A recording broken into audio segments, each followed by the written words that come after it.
Hello everybody and welcome to another episode of Box Office Talk. This is the show where I break down what happened at the box office, see if my predictions for the top 5 are correct, then make predictions for next week's top 5. So let's get right on into it. Last week I predicted that number 1 would be DC League of Super Pets, number 2 would be Nope, number 3 would be Thor Love and Thunder, number 4 would be Minions The Rise of Gru, and number 5 would be Vengeance, and I got 4 out of 5 of my predictions right for this weekend. And yeah, the thing that I talked about last weekend, the possibility of Top Gun overstaying more than Where the Crawdads Sing, yeah, that happened. So to these people that were smart enough to actually go with that instinct and not predict this new film that not too many people have heard of to sneak into the top 5, congratulations, here's your shout out. Let's go into the details of the overall top 10.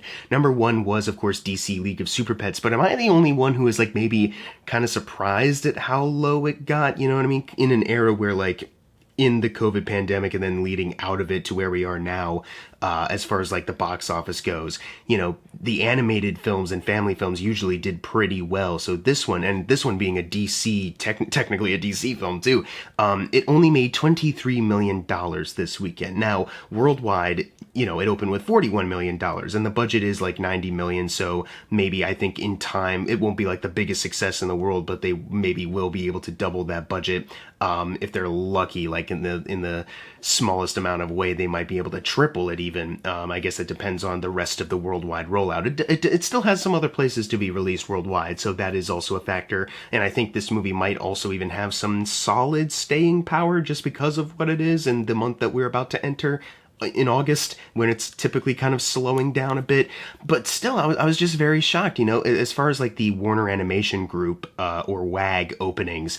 It got an opening that was 2 million over Storks and 3 million over Lego Ninjago. It actually opened like 23 million, around the same as Smallfoot's. We don't have an accurate, like, exact one yet about which one technically made more, because obviously this is just the projections from the Sunday numbers. So right now it's looking like, you know, they're just kind of neck and neck.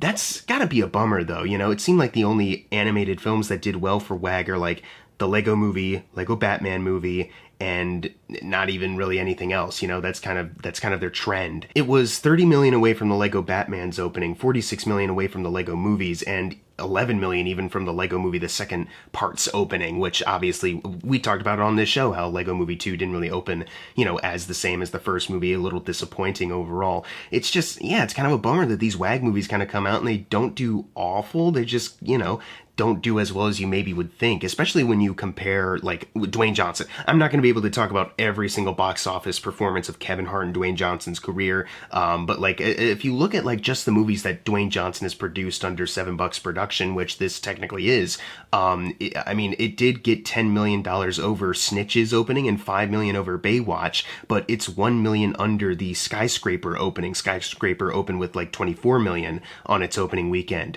Shouldn't this movie be doing better than Skyscraper? You know what I mean? Like, I guess worldwide, when you look at the worldwide numbers, 41 million in total, as I said, it beat out Fighting With My Family's entire run, and it's 16 million away from Snitch, so there's your Dwayne Johnson numbers there. But then, you know, looking back at WAG, it's 10 million away until it outgrosses the Teen Titans movie, and 25 million away from outgrossing Scoob, when, you know, that movie found some places to be released worldwide back during the whole pandemic.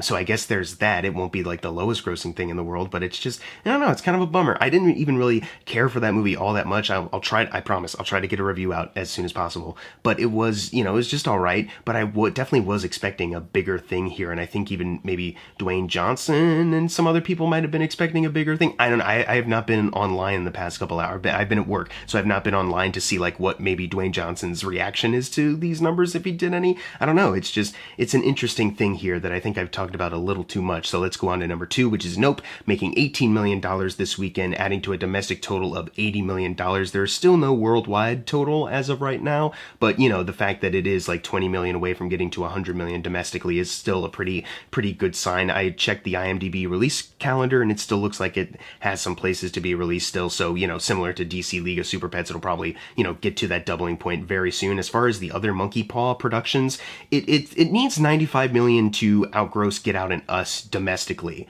And it's just, I don't think it's going to have that much money to it, you know, but it did outgross all of the runs of Keanu, Black Klansman, and Candyman, all also under the Monkey Paw Productions banner. So there's that, at least, you know, at at least until we get like some worldwide numbers and see if they can actually double this budget, which domestically they're pretty close to, but I think they just need a bit more of a bigger staying power, instead of like, last weekend it opened like $40-ish million around that, and now it's dropped 58%. Number 3, we have Thor: Love and Thunder making $13 million, adding to a domestic total of $311 million. It's $11 million away from outgrossing Iron Man 2's domestic run, so I'm sure it'll get there either next week or the week after. Worldwide, it is sitting at $662 million, so it's $14 million away from outgrossing Doctor Strange, but this movie also had a great milestone of outgrossing the worldwide run of Thor: The Dark World. That one ended at $644 million, this one $662, so I think, outgrossing the,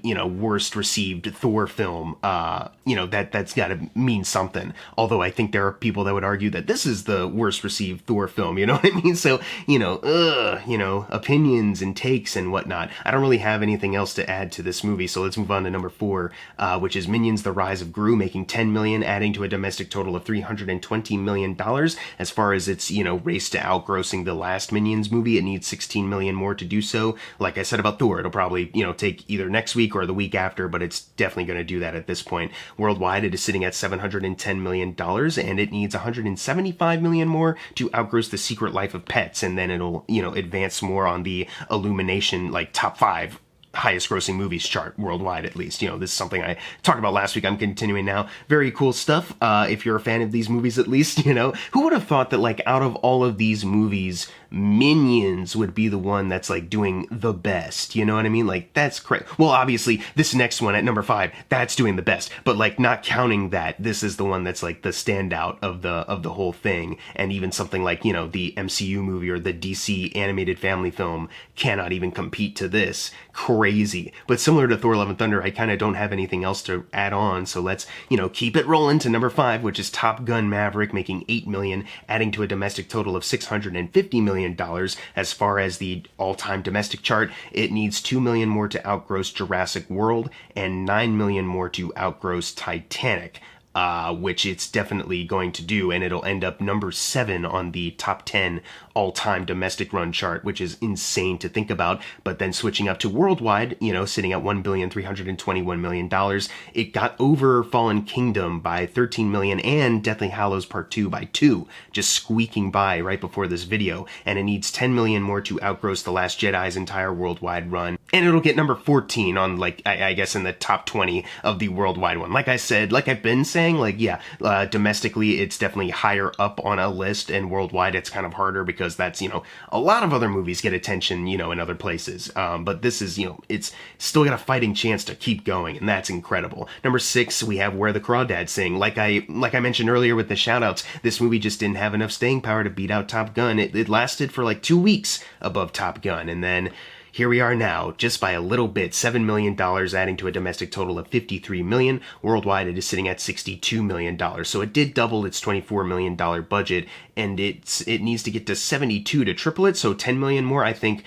Similar to Thor and Minions, give it a week or the next week, I think it will be able to do that. You can say that this movie has tripled its budget and it's doing even better than expected, even if it's not Top Gun numbers, obviously. Not enough to, keep above Top Gun. Number 7, we have Elvis making $5 million, adding to a domestic total of $129 million. It needs $15 million to outgross The Great Gatsby. Unlike the other movies that I've been talking about, something that I've been alluding to is that I don't think this movie will have that kind of staying power. I think, next week it'll still be in the top 10, but I think by, 2 weeks from now it'll be out of here. So I don't think it will outgross The Great Gatsby, and the same applies to worldwide, although, it just hit $234 million, and that's $19 million outgrossing Australia, which is great. It still needs $119 million more to outgross The Great Gatsby, and that's a number that I think, for a movie that's been here for about a month or 2 now at this point, I just don't really see that happening. But this movie is still done incredibly well. It's doubled its $85 million budget. It's doing swimmingly. No need to fret over Baz Luhrmann and Austin Butler's success here. Number 8, we have The Black Phone making $2.5 million, adding to a domestic total of $83 million. So it just outgrossed The Day the Earth Stood Still, Scott Derrickson's other movie, by $4 million. So that means this is Scott Derrickson's highest grossing domestic run ever, if you don't count Doctor Strange, which, yeah. And then when you look at the Blumhouse charts, it's starting to, this movie is doing so well now, it's getting into kind of the Paranormal Activity area. You know, that series was kind of like a flagship for Blumhouse for a bit. It is 1 million away from outgrossing Paranormal Activity 2's entire domestic run, which is incredible. But then worldwide, you know, now it's sitting at $141 million. It needs 1 million more to outgross the entire domestic run of 4. So it's pretty good that this movie is still, you know, like I've said last weekend, it's not doing like the big $100 million runs that some Blumhouse movies get to, but the fact that it is still kind of, you know, picking a fight with some of these other ones and having such good staying power, you know, I think that's pretty incredible. It needs 3 million more to even outgross Exorcism of Emily Rose for Scott Derrickson, which, you know, still making money. Thank goodness. I'm not sure if it'll, you know, have enough staying power to stick around next weekend when we do have a couple more movies being entered into the box office ring. But, you know, if you noticed, last weekend this movie was at number 8, and this weekend it's still at number 8, so there might be a chance here. Speaking of which, the carryover number 9 from last weekend is still here as well, Jurassic World Dominion. It just won't fucking leave. It made $2.08 million this weekend, adding to a domestic total of $369 million. So $33 million away from outgrossing Park, and worldwide it is sitting at $942 million, so it's $103 million away from Park. You know, talking about this movie over, and that's one thing that I didn't miss about doing the show. Please don't read into this. You know, I'm having fun still doing this, but it was just like, you know, after a while, there's just kind of nothing to talk about. I've kind of made my point that it's not going to outgross Park, and it's kind of built on diminishing returns at this point, and, you know, it's kind of disappointing that, you know, the other Jurassic World movies outgross the other 3, but this one can't, but that's just kind of the business of things. I don't know how else to keep saying the same thing, but with different words. So that's one thing I didn't miss that I'm going to have to figure out how to work through. Sorry, I shouldn't be talking about this right now. Closing out the video, number 10, Vengeance. My prediction for number 5 did not make it in. I thought maybe it had a chance when I went to see it on Friday night, because the theater, you know, it was a smaller theater, but it wasn't like small, you know, and it was pretty, not packed, but full enough, you know what I mean? So I thought this movie might have had a chance, but I guess not. We're not sure what the budget is, but since this is technically a Blumhouse movie, I'm assuming pretty low. Nonetheless, it made $1 million this weekend, and there's no worldwide total to back it up. I have no idea what to compare to budget-wise, so I don't know if this is a good number or not. Oh well, it's coming and it's going. Now it's time for the fun part, the predictions for next week's top 5. I'm going to say number 1 is Bullet Train, and then number 2, DC League of Super Pets. Like I said, I think this will have at least a solid enough staying power because, you know, kids probably can't see Bullet Train. I'm pretty sure Bullet Train's going to be R. So I don't think, you know, you can sneak kids in to see that. Or you could, but just it wouldn't be as much if it were PG-13. So I think DC League of Super Pets will at least have something for that. And then number 3, I actually think will be Easter Sunday, just because, you know, I think considering how much Nope has, you know, dropped this weekend, I think that's just enough wiggle room to at least compete and maybe best it. Especially considering, you know, Joe Coy is a famous comedian. He's got at least some kind of audience that I'm sure will fuel to see this movie, and I'm sure there must be some other people who might be curious who just want to see a comedy. You know, this could be like Good Boys for 2022. You know how Good Boys came out in like August in 2019 and it did pretty well for a comedy, you know what I mean? This could be that. Maybe. So that's my prediction. And then number 4 is Nope, and then number 5, Thor, Love and Thunder. What are your predictions for next week's top 5? Do you have any other movies that are coming out next weekend that you think will squeak in? Leave your thoughts down below, and if you get them right, you'll get a shout out next week. Thank you guys for watching. Make sure to subscribe. I'm Jackson Fulcher. See you guys next time.